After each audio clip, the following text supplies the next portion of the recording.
Beth, good afternoon. Good afternoon, Joe. You've been through the hoops, you really have. We have indeed. And your aim is to try and adopt a child. That's right. And you've had so many investigations, interviews, scrutinies. You've been finally declared. You have a declaration of suitability. That's but right. now, almost out of the blue, comes another hurdle, and it's a financial hurdle. It is, yeah. And it's a whopping 16,600. Tell us one, how you ended up wanting to adopt a child from Bulgaria, and two, where this bill comes from. Well, I suppose go back to the beginning. When myself and my husband got married, I suppose like everybody, we threw ourselves into, trying to have a family. Unfortunately, we were told about 6 years ago that we would have, severe difficulties. The decision to adopt was a very easy decision from our point of view, and we looked into adoption and we eventually applied. There was a very long waiting list at the time, and while we were waiting, we did 4 failed IVF cycles. Okay. And probably along with other potential adoptive parents, you go through the mill with that. So you tried IVF in vitro. We did, and unfortunately, it didn't. Nothing happened. No, nothing happened. Okay, so you decided then to go down the adoption route. Absolutely. I mean, what countries were open at that stage? At the time, it was before the Hague Convention. So historically, Irish people kind of adopted from Russia, Ethiopia, Vietnam. Would be probably the main 3 countries. When you're applying to adopt, they do advise you to maybe, investigate some countries, and we did that, and we hoped to adopt from Ethiopia. We have friends who have successfully adopted from there. While we were waiting, we were assessed by the HSE. We put in bank accounts, we got Garda clearance. We gave my husband's company's accounts. They knew absolutely everything about us, everything, down to how much we owed on our credit card. We were then, we then went into a group facility where there was 6 prospective adoptive couples and some sole adopters as well. Here we learned about attachment, health issues, emotional issues, racism, all this concerning adopting a child from an orphanage. We prepared care plans. We made friends with people in our situation. We read book after book about adoption, telling the child, telling your family, and how important it was to celebrate the child's heritage as well. During the 3 years we were waiting, as I said, we had hoped to adopt a child from Ethiopia, but that wasn't going to be the case. So Ireland ratified the Hague Convention on November the 1st, 2010, which was 2 years ago. Situation then changed. Ireland could only adopt children who were from a country that had ratified the Hague Convention already. And that was fine. All the previous countries that Ireland would have historically adopted from were now closed.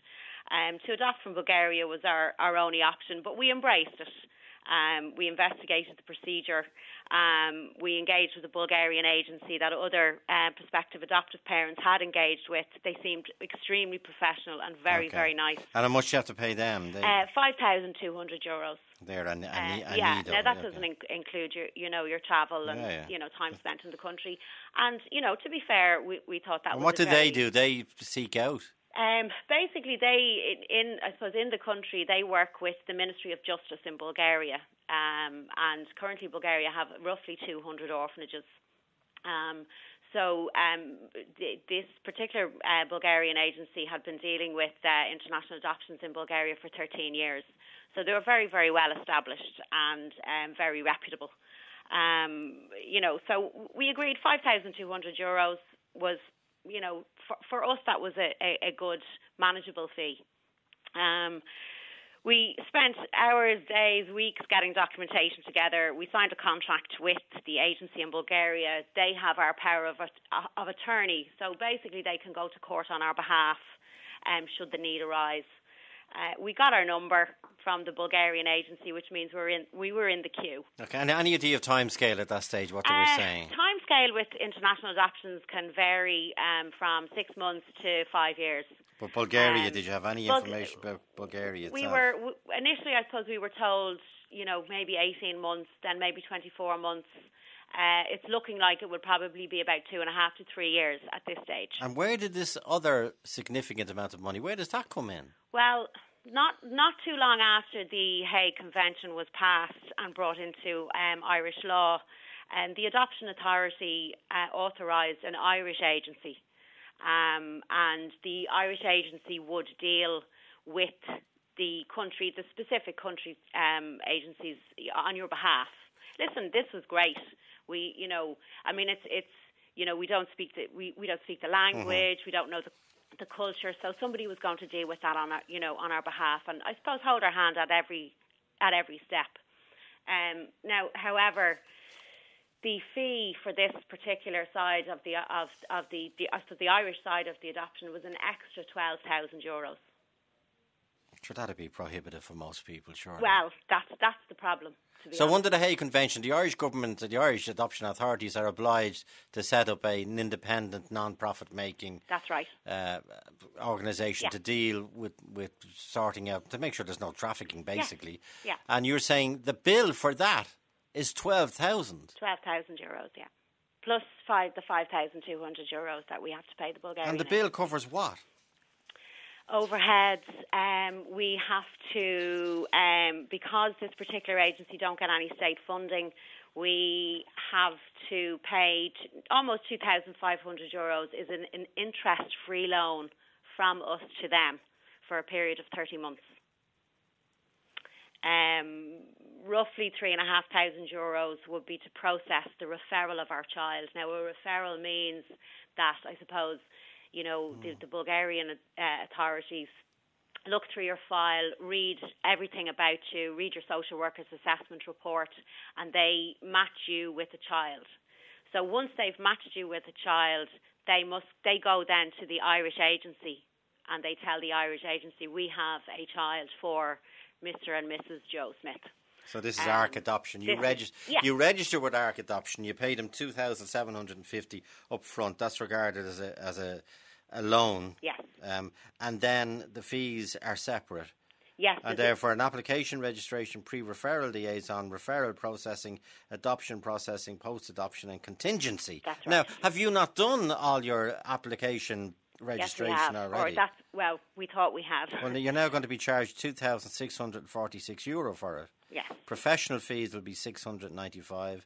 Translation fees $750. State fees $145. And overheads. Yes. I don't know what overheads. I presume is electricity or whatever. Electricity, rent, salaries. I presume. That's €1,021 and direct cost £35. You go into pre-referral liaison. Professional fees $2,000. Overhead $1,700. Yeah. Direct cost $70. You go into referral processing. Professional fees $1,400. Overheads $1,300. Yeah. Translation fees $540. You go into adoption processing. Professional fees $980. Overheads $900. Translation fees $0. State fees $270. You go into post-adoption. Professional fees $420. Overheads $360. You go into contingency. Professional fees $508. Direct cost $0 and rounding. Whatever that means, 64 cents. And that comes to €16,650. That's right. I suppose the reason why I'm talking to you today, apart from just the financial aspect of it, I mean, when we were given authorization by the Adoption Authority, yes, go ahead, go and engage with this Bulgarian agency. We've been to see them. We've travelled to Bulgaria. We are happy for you to deal with give me the reason why you contacted us. Well, I think that apart from us, there are many other families in the same situation. Okay. Once you receive your declaration of suitability from the Irish government, it lasts for 2 years. After 2 years, you have the ability to extend that for another year. Our own declaration will expire in February 2013. Yeah. Now, I can go and I can, have that extended. That's no problem.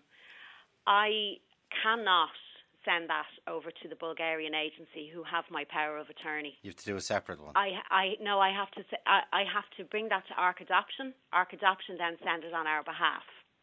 So in order for me to stay on the waiting list in Bulgaria, I have to engage with ARC, I have to register, and I have to pay them €12,000. You're saying you have to go through all the hoops again from the start. Yes. And I know it's a refundable registration fee of $2,700, but the rest is not refundable, bringing up to $16,650. You're saying, why do you have to go through the hoops again? And why suddenly do you have to pay this amazing amount of money? I mean, we had gotten our number. We in the I suppose in the adoption community we call it a number. It's a waiting list number from the Bulgarian government. 6 months later, we were told that actually, guys, you need to go through the Irish agency and you need to pay them, this extraordinarily amount of money. Times are very tight for everybody, as everybody knows. The fear is that, alongside myself and my husband, that other families are going to be caught up, and they're going to be caught up in this and maybe priced out of this. Okay, so be very, very aware. If you're going to adopt a child from abroad, it's going to be very, very expensive. Yeah. And obviously go through an awful lot of scrutiny, which people would require anyway. Absolutely. And insist on. But is it more expensive than it was when we were adopting children from Russia? And apparently in 2008 we adopted 117 children from Russia. That was very, very expensive. Vietnam 182, China 19, Ethiopia 26, Mexico 22. But do people not know it's going to be expensive anyway, unfortunately? You do, absolutely. I mean, there is a lot of information out there. Every country is different. Every region in every country is different. Hence, I suppose, the Hague Convention, which is a fantastic law that we've signed up to. In essence, it will completely stop child trafficking and profiteering from children, which is a fantastic law. And, someday I hope to be able to look at my child straight in the face with my hand on my heart and tell them that they were not trafficked and nobody profiteered from their adoption. But I suppose certainly where I'm coming from is that at no time during my initial engagement with the Bulgarian agency and with the adoption authority was I told, actually, do you know what, guys? You might need to spend an extra, or you might need to spend an extra 12,000. You might need to spend double or treble. We had a fee and we budgeted for that. I suppose, if you were buying a new car, Joe, would you go into the car dealership and hand them over a couple of grand and say, listen, I'll take that now in about 12 or 18 months, but thanks very much. You don't pay for services up front if they haven't been carried out already. Okay, Fine Gael TD Charlie Flanagan has been listening and has a long-standing interest in this whole area and has raised it a number of times in the Dáil. Charlie, good afternoon. Hello, Joe. How are you? Good, thanks. You're listening to Beth. Yeah, I was just in traffic and I just pulled over. I've been listening to Beth, and I have to say that I agree fully with her because she had her assessments undertaken. She had gone through the process to a significant extent, and there are a number of people, some indeed from my own constituency, who have raised this issue with me. I think it's unjust, and I believe it needs to be addressed. So it's the Beth's point is I've already been through, as you say, a pretty significant and in-depth assessment. Now I have to go through it again. And also I have to pay a significant amount of money. Yeah, I think the amount, particularly for the Bulgarian cases that has been itemised, and indeed you read it out. A lot of it is overheads. There's another one that I recall from my own case file, which is post-adoption further assessments or monitoring. And I just don't understand it. I have asked that the Adoption Authority justify this. I have passed on a copy of a bill to Francis Fitzgerald, the Minister for Children, who I know in Turnham is in touch with the Adoption Authority. I'm told as recently as a few weeks ago that the Adoption Authority have undertaken an audit of the charges. But it's taken a long time, and I look forward to seeing the result of that audit, because I think your caller is quite correct, and I do believe it's an issue. I appreciate that. Thank you very much. Because I'm sure, Beth, and I think that's why you appreciate Charlie Flanagan's input as a TD and prominent senior member of Fine Gael, is that it can be a very lonely process, I presume. Yeah, well, yes, and it's an uphill process. Yeah, it can. I mean, you know, I suppose, you know, people in our situation, we've spent years at this point, I suppose, firstly coming to terms and dealing with infertility issues, and then you have the lengthy process of being assessed by the HSE, you know, and there's been plenty of tears shed, and, you know, I mean, sometimes you feel almost left behind by life because nothing really changes for you. And Charlie Flanagan, the number of countries that are open to Ireland now, Bulgaria obviously, but a lot of countries have been closed, haven't they? Because they haven't signed the Hague Convention. I mean, I'm interested just in the precise issue of the fees, which I regard as being very much on the high side. And if I could, through you, be bold enough as to ask your listener if she was told this very high sum at the very commencement of the process. No, because I doubt if she was. Yeah. I doubt if she was. And that makes it even more unfair and unjust. Yeah. No, we weren't informed. And look, Ireland is coming to terms with interpreting the Hague Convention, and you know that's I don't have an issue with that whatsoever. However, I engaged with the Bulgarian agency, you know, under confirmation from the Adoption Authority that it was okay to go ahead. We signed our contract. We paid them an initial amount of money, and 6 months later we were told, well, actually, to continue on with this process, you must hand over X amount of money to an Irish agency now. And I would also I have invited the Adoption Authority to justify the breakdown, some of which you actually itemised, and I'm still waiting for that. But I am pleased that at least I have been assured that it's gone for audit. I'm assuming it's an independent audit. I don't know who's actually carrying out the audit, but I am looking forward to getting a result of the audit, and I'll be surprised if it can be justified. In excess of €15,000 is a lot of money, having regard to the fact that the professional process, has already, for the most part, been completed, as has been testified by your caller. Okay. Charlie Flanagan, TD, thanks indeed. And Beth, best of luck, and thank indeed, you very much. Good health in your efforts there. But thank also you thanks, very much, thanks Joe. for and I appreciate the time and courtesy that you've given us. Okay, and you know, it's not only my story. There's many others out there like us. So. Okay, thanks indeed, thank Beth. You. Thanks indeed, thanks. Charlie. Bye-bye. Thank you. Jacinta, good afternoon. You're in the same situation as Beth. Yeah, hi Joe. I'd just like to agree with everything Beth explained to you there. And how long have you been trying to adopt?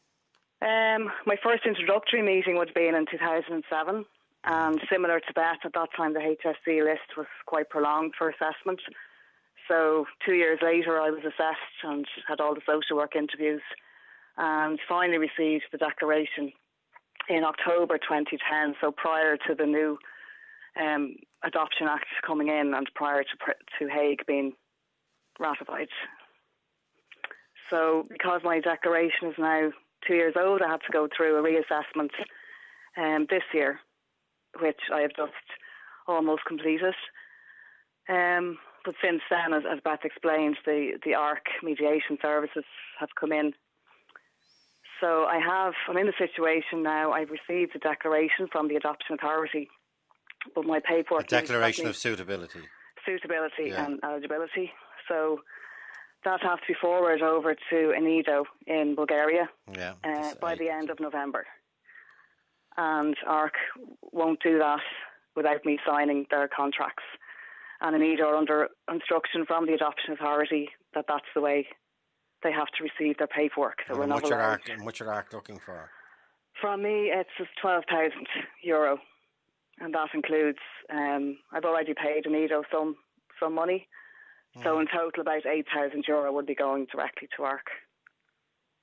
And that's to cover their costs, or the costs? That's to cover their costs, overheads, professional fees, whatever. What about this refundable registration fee of $2,500? Do you have to pay that?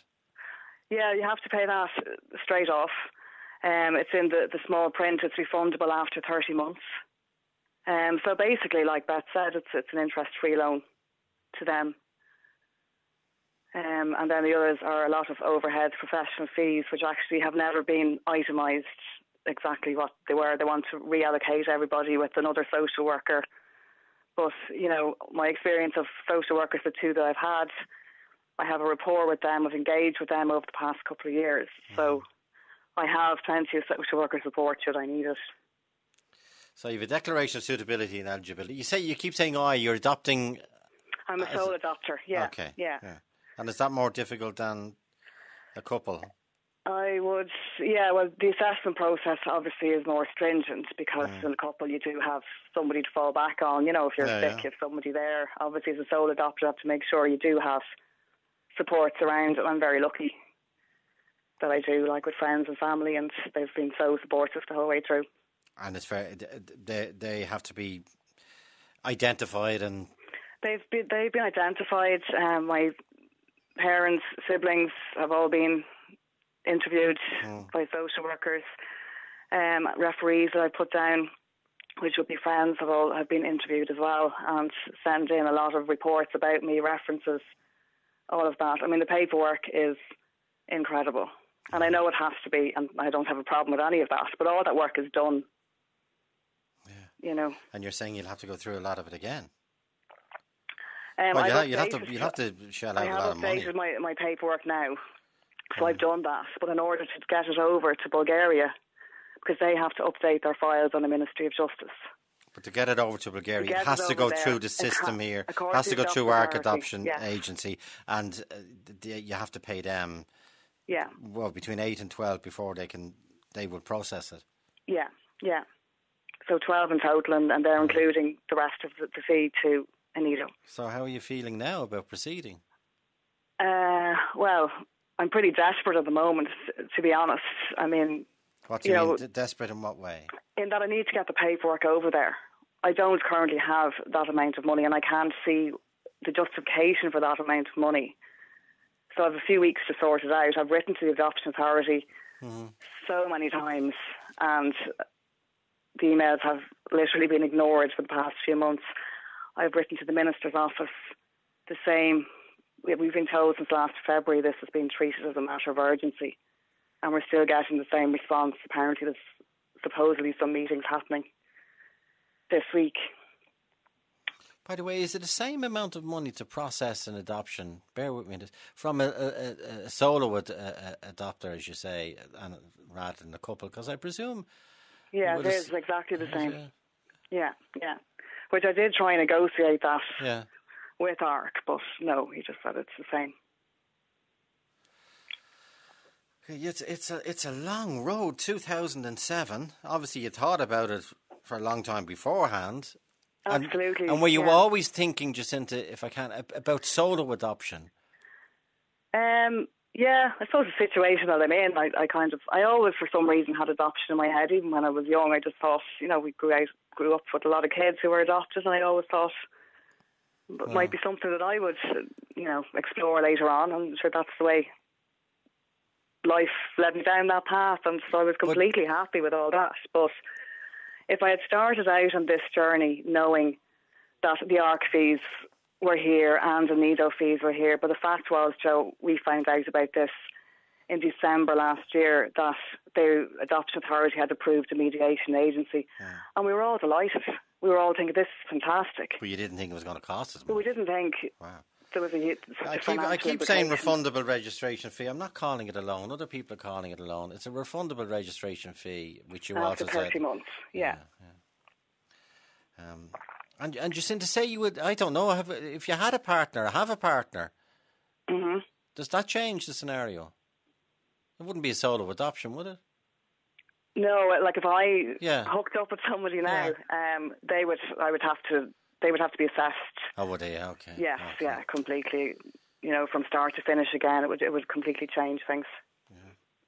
That's a bit of a dilemma, is it? Well, not really. I'm happy enough where I am. Okay, take your point.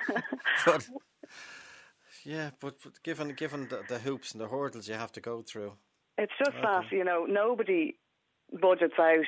I've budgeted I've saved hard, so they emphasise throughout the adoption process that children coming from institutions are quite likely to have things like learning difficulties, delayed, development, attachment. So I have saved my money so I can take enough time off work. Okay. And so if they need some medical assistance, that I can go and access that. Right. So I have a huge problem now in putting all my savings into a mediation agency here. Yeah. And I'm very happy with the work that's been done on the Bulgarian side. Because you have that money budgeted for the care of the child. Yes, not for overheads and professional fees and the like. Yeah. Okay, it's an incredible. What was I going to say? It's an incredible sacrifice you're making. Yeah, but it'll be well worth it. I know. It's an honourable one as well, by the way. I hasten to add.